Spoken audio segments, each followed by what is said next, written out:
demonizer. Dédomiseur, je pratique. Le dédomiseur. Frank, le dédomiseur. OK, on va commencer avec ça. Dédomiseur. OK, commence à nouveau. Frank, le dédomiseur. Salut, mon Frank! Yes, bon matin, messieurs. C'est la faute à Poilièvre! Ben, en fin de semaine aussi! Hey, il a engagé une fille là, qui a travaillé dans une épicerie. Jenny. T'as vu ça, hein? Ah ouais, écoute, c'est incroyable. C'est complètement débile. Je pense que si quelqu'un voulait faire un livre humoristique, il devrait faire une petite histoire de l'inflation au Canada. Donc, d'abord, premier chapitre, ça n'existe pas. Deuxième chapitre, ça va être temporaire. Troisième chapitre, c'est à cause de la guerre en Ukraine. Quatrième... Ah non, avant ça, t'avais les chaînes d'approvisionnement en Chine. Après ça, on a eu la guerre en Ukraine. Cinquième chapitre, on arrive à Poilievre dit n'importe quoi. Qu'est-ce qu'il y a là à pas respecter les institutions, lui, à pointer du doigt la banque, tout ça. Finalement, ouais, ça va peut-être être plus permanent qu'on pense, mais dès 2023, il y aura des baisses de taux. Rappelez-vous ça, là, ça c'est arrivé, là, les gens avec les experts. Là, dès 2023, il y aura des baisses de taux, probablement 5-6, et là, la projection d'inflation sera, enfin, on retournera dans la fourchette des 2-3% là, très rapidement. Et tout va rentrer dans l'ordre. Finalement, cette année, ben, ils en annonçaient encore. Ils ont été mis sur pause. Puis là, l'histoire se décale tranquillement vers le futur. Et là, bon, ben, le nouvel épisode de cette niaiserie-là, c'est donc c'est plus la guerre en Ukraine, c'est plus les chaînes d'approvisionnement en Chine, c'est l'Oblast et Métro qui sont responsables de l'inflation, imaginez-vous donc, et qui est au cœur de ce complot-là, parce que écoutez vous avez juste à lire ce qu'a écrit The Food Professor, là, Sylvain Charlebois, puis il y a plein d'autres qui en parlent, là. C'est une vue de l'esprit, là, cette histoire-là, là. Regardez le profit que les épiciers font, calculez ça, et calculez le pourcentage d'inflation que vous avez, puis ça matche pas, là. Même si tu enlèves tout le profit, ça marche pas, là. C'est pas compliqué, là.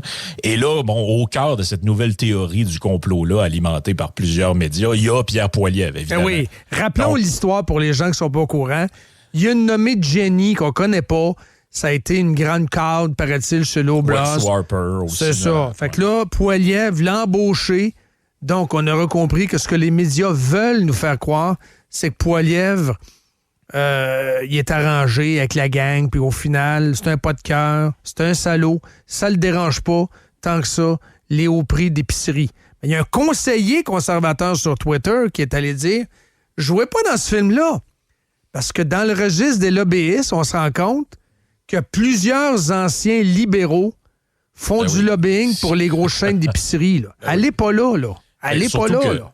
Surtout que de ce que j'ai compris, la dame en question, en fait, son mandat, lorsqu'elle a fait ça, c'était pour, c'était dans le fond, permettre à ce que des chaînes d'épicerie en Ontario puissent vendre de la bière et du vin. Donc, ce qui n'était pas permis, en tout cas, ça va rentrer en vigueur. De ce que je comprends, là, il y a comme une nouvelle réglementation qui rentre en vigueur en 2026 qui ressemble un peu à ce qu'on a ici. Là. Donc, pouvoir avoir de la bière et du vin, certains vins dans des épiceries. Donc, en gros, ça, c'est une très bonne nouvelle pour les consommateurs. Oui. Même, ça fait baisser le prix. Fait que j'ai trouvé ça capoté. J'ai trouvé ça capoté qu'on utilise cet exemple-là dans l'article parce qu'en fait, c'est l'inverse. C'est très bon pour les consommateurs qu'il y ait de la bière et du vin qui se vendent ailleurs que dans la LCBO. Là. Mais au-delà de ça, avec les gros épiciers canadiens, là, je commencerais à être écœuré de me faire salir par les libéraux fédéraux. Ben, sont tannés.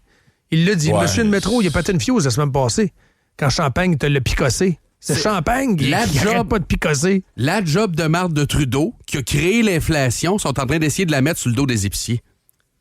Trudeau, il joue au sable laser avec des enfants. Là.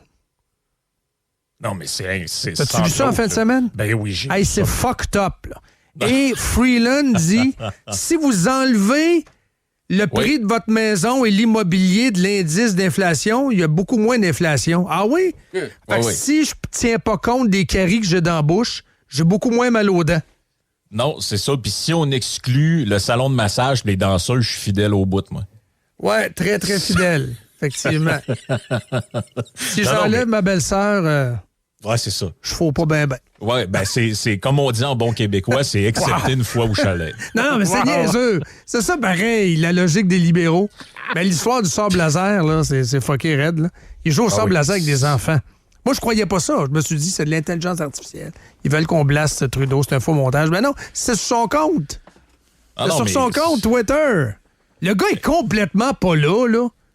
Ah non, il y a une odeur de fin de régime, là, puis ça paraît. Là, quand un gouvernement commence à être usé à ce point-là, ils font n'importe quoi. La ministre qui raconte n'importe quoi. Hors contrôle. Là, ils sont hors de contrôle. Oui. Ce qui est un peu à l'image du gouvernement du Québec aussi. Hein. On est pas mal rendu là. On s'est rendu compte que finalement, il y avait un genre d'état de grâce pendant la pandémie. Là, pour nous autres, on n'a pas trouvé ça, mais ça a l'air que l'électeur moyen, lui, il trouvait ça. Mais ça, c'est spécial pareil, parce que tu lis la couverture des journaux en ce moment, puis grosso modo, ce qui est écrit, c'est que le gouvernement du Québec, c'est rempli de gens incompétents. Là. Oh, t'as peu, non, ça, faut pas dire ça. Parce que non, faut pas dire ça, parce que ça, c'est l'extrême droite américaine qui dit ça. Mais ce qu'on nous dit, en gros, c'est qu'ils font n'importe quoi.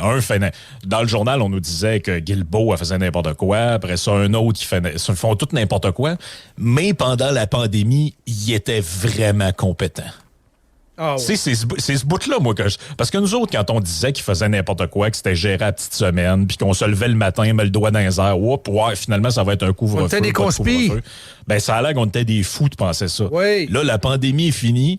Ils font un peu n'importe quoi. Ah ouais, le projet de Nordvolt, finalement, on fait-tu un BAP, pas de BAP? Je sais pas trop, là. On va attendre. Si le monde en veut pas, il n'en aura pas, mais il va en avoir pareil. Pas de financement public des partis politiques, mais une couple de mois avant, on voulait 200$ au-delà de 100$. Ben oui. Puis ça, là, c'est tellement une fausse histoire, cette affaire-là. Là. Je veux dire, c'est... Allez voir les autres règles dans les... Je me suis amusé à aller voir dans les autres provinces. Là. Tu fais juste aller voir en Ontario. Pour l'année 2024, une personne peut verser des contributions jusqu'à concurrence de 3 375$ à chaque parti politique. Ah oui? Ça, c'est les règles de l'Ontario. Et si tu es un candidat, par exemple, à une course à la chefferie, tu peux prendre 50 000 de ton propre cash puis le mettre dans ta course à la chefferie. Il n'y a pas de problème. Là. Fait que les dons, c'est 3 375. Tu peux donner ça à un parti, mais tu peux donner aussi le même montant à une association de circonscription d'un député, par exemple. Est-ce que quelqu'un pense vraiment que l'Ontario, c'est plus corrompu que le Québec? Non. Je sais pas, poser la question, d'après moi, c'est y répondre. C'est une fausse histoire là, de penser qu'on va prendre ça. Tu sais, depuis qu'ils ont enlevé, là, avant, c'était quoi? C'était 1000$, ils ont descendu ça à 100. Il y a de rien qui a fait baisser ça. Ouais, là, ce serait 0. Pensez-vous vraiment qu'il y a moins de corruption, qu'il y a plus, tu sais, que dans la construction, ça a changé plein. Ça a rien. C'est de la poudre aux yeux, cette affaire-là. Là. En plus du fait que, comme j'en parlais avec Dom Dumas en message, ça revient grosso modo à nationaliser des partis politiques. Là. Absolument. Le parti politique devient une entreprise publique à toute fin pratique parce que c'est quoi un parti politique au final? C'est une entreprise privée que des gens auxquels ils font confiance donnent de l'argent pour faire avancer un programme politique, des idées. Là, si tu empêches les gens de cotiser à un parti politique, de donner ne serait-ce que 100$ par année, t'empêches des nouveaux partis politiques d'émerger. Voilà, moi, c'est mon argument. Le Parti conservateur serait jamais né où il n'y aurait pas eu la vigueur actuelle. Et ça ne règle même pas le problème de base duquel on parlait la semaine dernière. Qui peut rencontrer les ministres et même le premier ministre?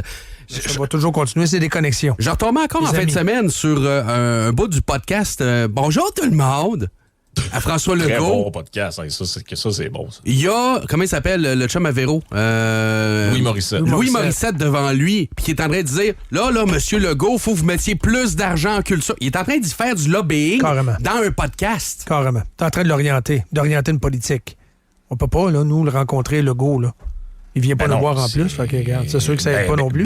Puis il a pas payé 100$ pour être au podcast. Là. Non, c'est ça. C'est ça l'affaire, là, c'est que le 100$ là-dedans, il est illusoire. Il est accessoire. Ce qui est bien plus dérangeant, tant qu'à moi, c'est le fait que, comme on a rendu public le financement, le parti qui est au pouvoir lui reçoit le quadruple des autres. Là. Exact.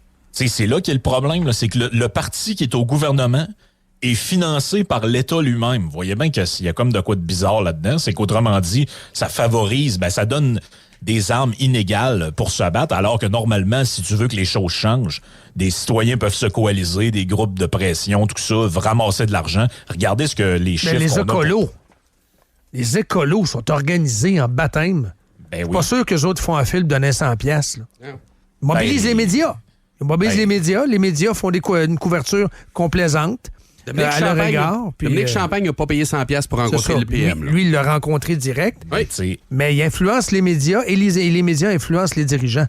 Ça, c'est la meilleure manière. Si on regarde les conservateurs au fédéral, là, c'est pas pour rien qu'ils sont hauts de même. Là. Vous avez vu les chiffres qui sont sortis? Ils ont ramassé le double des libéraux, je pense, en donation politique dans l'année. Ça sert à quoi, là? Ça sert à préparer l'élection, mais ça sert à faire des publicités, ça sert à faire des vidéoclips, comme vous avez vu, des documents. Ça a coûté 3$, là, le documentaire de Poilievre là, sur la crise du logement. Ça prend de l'argent pour faire ça. Mais pour qu'un parti politique puisse se battre contre le pouvoir, entre guillemets, puis espérer le remplacer, faut qu'il y ait de l'argent. Cet argent-là, faut qu'elle vienne. Elle peut pas juste venir du gouvernement. C'est absurde. Là. C'est carrément absurde. Là. Absolument. Merci beaucoup, Frank. Yes. Bonne semaine. Ciao. Ciao.